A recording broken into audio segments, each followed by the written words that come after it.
A new American revolution has begun, not against the forces of a colonial kingdom, but a rebellion against an oppressor that has risen among us. It is not a foreign invasion we have to fear, rather the threat of a force within our nation that has usurped what was once a dream of having the greatest democracy ever known to man.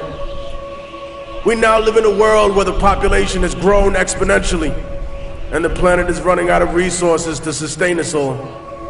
We in the inner city and those struggling in the suburban ghettos may not realize it yet, but make no mistake, the people who control the technology and run every enterprise that makes up our world have seen this coming for a long time.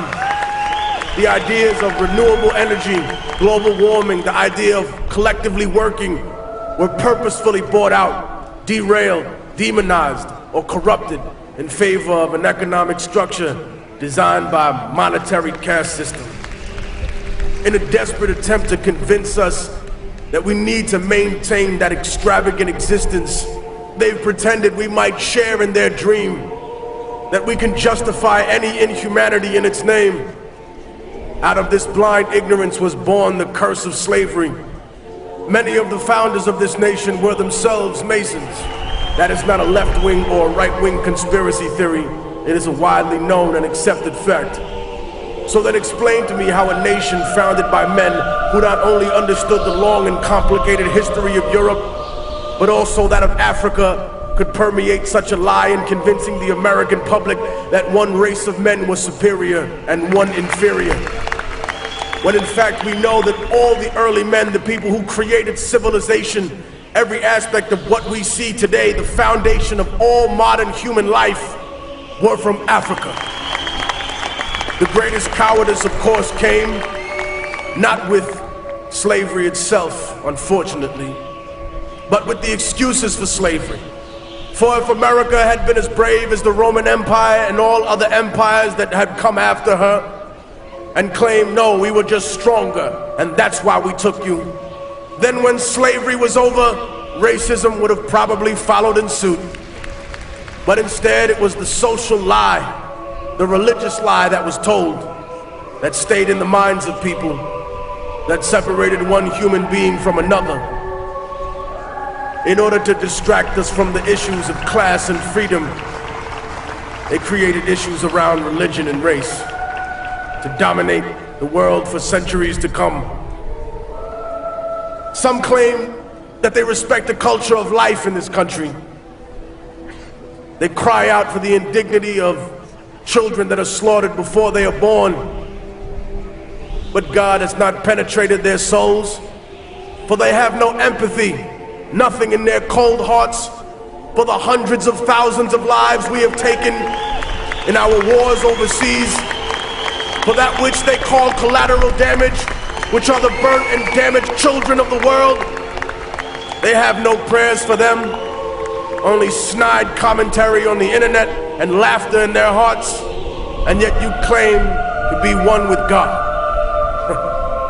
We talk about immigration in this country. Might doesn't make right, ladies and gentlemen. It just makes right now.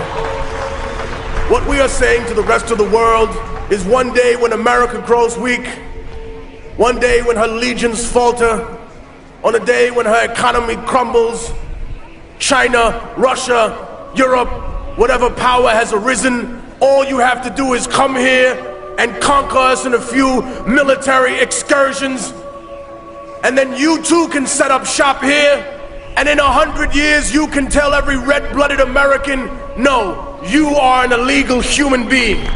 I am the true citizen. I have all the rights. You have no rights. Maybe you forgot how you got this country.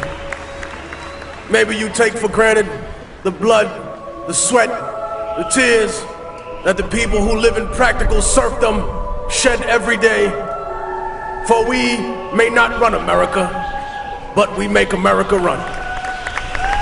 We talk about the law, yet how many indignities have been legal in the past? How many treaties with Native American people have we broken? How many international laws have we violated? And speaking of laws, how can a corporation be regulated by a government that is funded and controlled by corporations?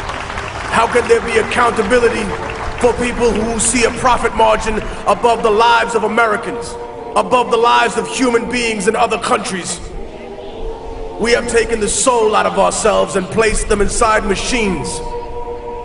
My words, of course, will be marginalized, demonized in typical fashion. Anytime you dare to question the power structure, they say you hate America. No, I love this country. I see its beauty every day in its people. And I love it a lot more than those that have abandoned the American worker, that have chose to exploit and try and take away every single benefit that she has. Those that attempt to make excuses for every atrocity committed in the name of supposed freedom.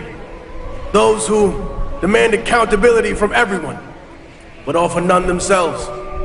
Who favor contracts over lives, who favor invasion and control over organic democracy overseas. The greatest flaw that any intelligent person has is to think that they're smarter than everyone else. And so, as the government has planted its spies amongst us, we have planted our spies among them. They have infiltrated every branch of the American government. They have retrieved names, data, hard numbers, the paper trail that will expose those that truly control this country, those that control the political parties, those that control the oil industry, the energy, those that stand behind the companies faceless, whose names have never been revealed until today.